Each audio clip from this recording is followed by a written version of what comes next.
Assalamualaikum warahmatullahi wabarakatuh. Baik teman-teman, hari ini kita akan membahas sedikit ya secara singkat mengenai korelasi range Sperman ini dan akan kita coba simulasikan dalam Excel. Namun sebelum itu teman-teman, saya ingin memberikan pengantar sedikit terkait dengan apa yang dimaksud dengan korelasi range Sperman dan pada apa dia digunakan. Oke, baik, langsung saja. Kurang lebih sederhananya teman-teman ada dua kasus ya. Yang pertama ketika dua variabel yang akan kita korelasikan itu berada pada skala data ordinal. Yang kedua teman-teman bisa juga kita gunakan ketika skala data kontinu lalu kemudian dia tidak normal. Nah, itu menggunakan sederhana ya, ada ini ORS sama dengan 1 dikurang 6 sigma D kuadrat dibagi N kali N kuadrat dikurang 1. Nah, kita akan jelaskan apa yang D dan N. Oke, baik, saya lanjut teman-teman terkait dengan tingkatan hubungan. Ini saya rasa teman-teman sudah paham ya, banyak referensi yang tentang ini saya rasa. Ini hubungan positif dan berlaku juga ketika nilainya negatif, berarti korelasinya negatif. Kalau misalkan dia minus 1 berarti hubungannya negatif sempurna. Kalau di Oke, baik, langsung ke langkah pengujian. Terdapat beberapa teman-teman yang saya ringkas mengenai langkah-langkah pengujiannya. Yang pertama, tentu kita harus melihat dulu apa hipotesis dalam analisis ini. Ya, di sini bisa kita lihat bahwa H0-nya itu tidak terdapat hubungan antara dua variabel yang diteliti, yang dimana hipotesis alternatifnya itu terdapat hubungan yang signifikan antara dua variabel yang diteliti. Lalu kemudian yang kedua, bisa kita menggunakan tabel bantuan. Ini lebih mudahnya sebentar ketika kita simulasikan di Excel. Ya, teman-teman, ini modelnya. Ada X, Y, ya, dua variabel yang kita teliti. Boleh pakai X1, X2 juga boleh. Ada Rx, ya, nilai pemeringkatan berdasarkan variabel X. Ry, nilai pemeringkatan berdasarkan variabel Y. D ini adalah selisih antara Rx dan Ry. Dan D kuadrat berarti kuadrat dari D. Terakhir, kita akan menghitung sigma dari D kuadrat. Oke, lalu kemudian teman-teman untuk menarik kesimpulan, kita butuh R hitungnya, ini R hitung, biasa juga disebut dengan row ya. Ada juga, lalu kita melihat row table ya, ini row table, nanti kita akan bandingkan hasilnya. Pengambilan keputusannya ada dua teman-teman, perlu diperhatikan untuk sampel kecil, ketika N-nya kurang dari atau sama dengan 30, maka kita bandingkan saja RS hitung tadi dengan R table. Ketika RS hitung lebih dari R table, maka kita tolak ke 0. Namun untuk ketika keadaannya N-nya besar ya, N-nya lebih dari 30, maka kita dekati dia dengan Z, nilai Z, nilai normal. Ini rumus menghitung nilai Z ada di sini, Z sama dengan RS yang tadi diberikan rumusnya, dikali akar N dikurang 1. Nah, tentu untuk menarik kesimpulannya, nilai Z ini dibandingkan dengan nilai Z tabel. Ketika Z hitung kurang dari minus Z tabel alfa per 2, atau Z lebih besar dari positif Z alfa per 2 tabel, maka kita menolak H0. Nah, ini teman-teman perhatikan ya, ukuran sampelnya menentukan kita pakai kriteria apa dalam menolak H0 atau mengambil kesimpulan. Oke, baik, langsung saja mungkin ke contoh kasus ya teman-teman. Contoh, ada dua orang juri yang menilai lomba menyanyi. Terdapat 15 peserta, masing-masing ya nomor 1 sampai 15 pesertanya. Nilai yang diberikan juri berkisar 1 sampai 10 ya. Jadi, misalkan peserta pertama, juri pertama memberikan 6, juri kedua memberikan 6. Peserta kedua, juri pertama memberikan 3 dan juri kedua memberikan 4. Nah, ini yang akan diteliti apakah ada ya hubungan antara nilai dari juri yang pertama dengan juri yang kedua. Oke, baik teman-teman, kita langsung saja simulasikan ke Excel supaya kita lihat langsung bagaimana proses mencari atau menarik kesimpulan di korelasi range Sperman ini. Oke, ini teman-teman datanya sudah saya kopikan masuk ya. Ini nomor peserta atau jumlah peserta 15. X ini juri pertama, Y juri kedua. Untuk menghitung Rx teman-teman, ini Excel sudah memberikan formulanya, tapi sebentar kita coba cara manualnya seperti apa supaya betul-betul ini bisa dipahami dengan baik. Nah, di sini formula untuk RX ini sama dengan rank ini ya, rank lalu kemudian dot avg ini buka kurung. Nah, karena yang kita mau cari RX berarti nilai patokannya adalah di X, variabel X. Nah, ini ya jadi nilai patokannya. Lalu kemudian ini mau diperingkatkan data-data yang dari data mana-mana yang saja ya. Nah, tentu ini teman-teman saya copy saja ya, karena ada 15 data X. Saya copy karena ini nanti kita mau kopikan formulanya ke bawah, maka tentu ini kita kunci saja supaya range dari variabel X ini tidak berubah. Boleh tekan Fn F4. Ada juga komputer yang cukup F4 ya. Kalau misalkan tidak bisa ya boleh manual saja, simpan tanda dolar di depan kolom atau hurufnya, dan simpan juga tanda dolar di depan barisnya atau nomornya. Oke, setelah itu kalau di komputer saya teman-teman pakai titik koma. Kalau ada yang koma silahkan menyesuaikan. Nah, di sini teman-teman ketika saya titik koma maka ada dua pilihan, ada descending dan ada ascending ya. Nah, untuk kasus ini ya teman-teman, di mana nilai yang tinggi yang diberikan juri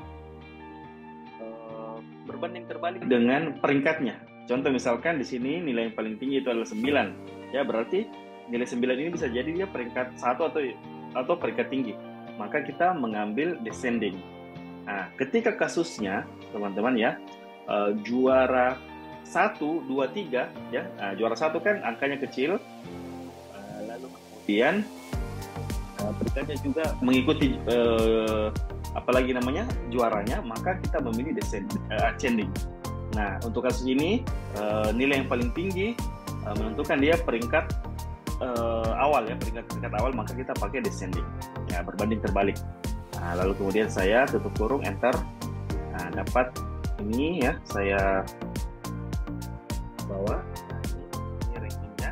Sebentar saya jelaskan kenapa dapat angka-angka ini. Untuk RIE teman-teman, cara yang sama, cuman sekarang nilai patokannya adalah kolom variabel. Ya, formulanya sama. Ini ya, titik koma, saya blok lagi. Jangan lupa dikunci. Koma, sama descending ini. Alat kurung.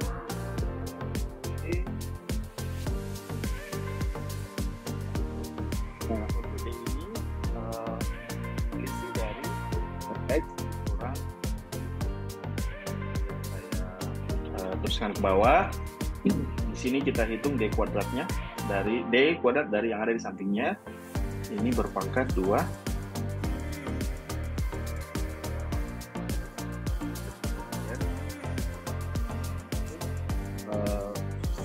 Dari D kuadrat berarti saya pakai formula sum.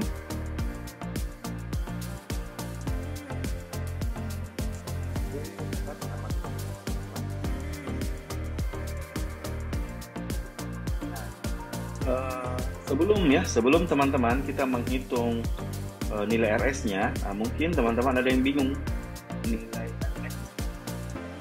RX dan RY ini dari mana dapatnya. Oke, baik, saya coba copy data ini.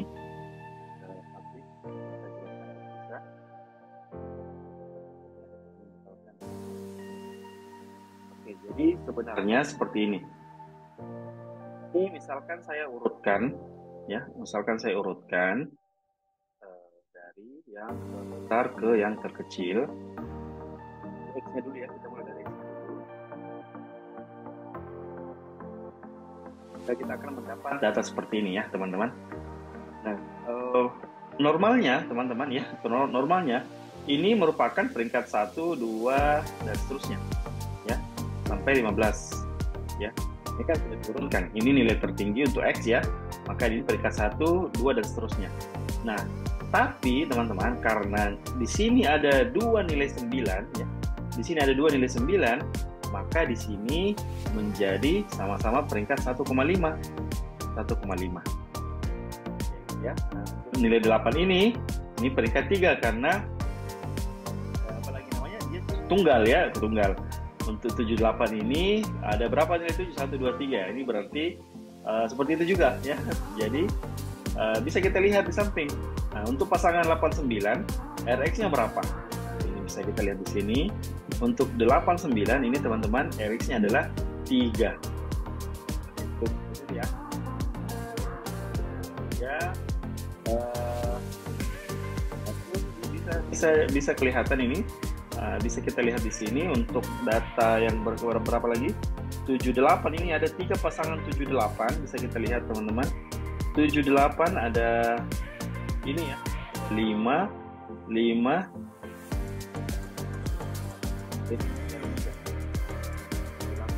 karena harusnya dia 4, 5, 6 ya. Tapi karena ada 3 ini, ada 3, 7 ya, ini dijumlahkan saja. Ini ada 15 bagi 3 berarti 5, jadi ini masing-masing peringkat 5, 5, 5. Nah, dan seterusnya 6 juga seperti itu. Kita lihat 6 ini ya, berapa? 6 peringkat 8 ya. Oke, karena di sini kan di sini 3, ini 5, 5, 5. Nah, berarti ini harusnya 1, 2, 3, 4, 5, 6. Dia melanjutkan urutan dari yang sudah dihitung sebelumnya. Oke, Y-nya juga seperti itu. Jadi ketika kita mau mencari nilai RY-nya, berarti ini kita sortir dulu berdasarkan Y ya. Oke, baik, seperti itu ya teman-teman penjelasannya kenapa ini dapat ranking 8 dan seterusnya. Oke, baik, kita lanjut. Sini kita sudah dapatkan nilai D kuadratnya 24,5.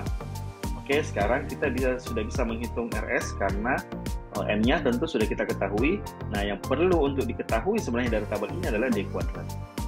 Oke, N-nya langsung bisa kita isikan saja 15 karena ada jumlah 15 datanya. Ini bisa kita tuliskan formulanya sama dengan 1 dikurang buka kurung 6 dikali sigma D kuadrat yang ini. Balas kurung per buka kurung lagi N. Mana N? Oh, ini yang N 15 ya. Dikali buka kurung N lagi berpangkat 2 dikurang 1. Oke, balas kurung sampai dapat 0,95625 atau kalau kita bulatkan ini dapat 0,96. Oke, seperti itu ya teman-teman.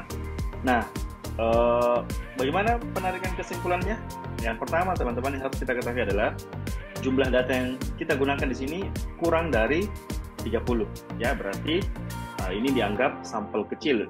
Jadi ketika kita mau menarik kesimpulan, nilai RS yang sudah kita dapatkan ini kita bandingkan dengan nilai raw table ya. Kita kembali ke slide-nya, nilai raw table-nya. Oke, ini teman-teman kita perhatikan bahwa jumlah N-nya 15 ya, ini 15. Lalu kemudian alfa yang digunakan adalah 0,05. Berarti ya, teman-teman berarti nilai raw hitungnya 0,521.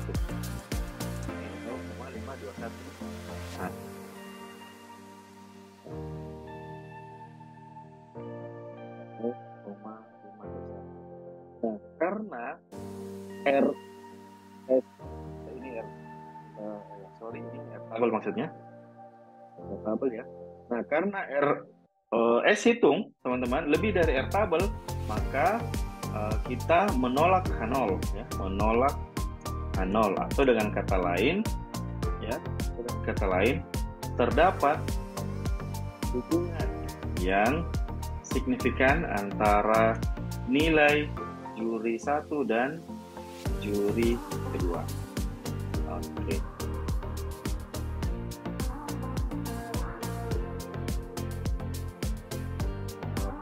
Mungkin teman-teman untuk sesi kali ini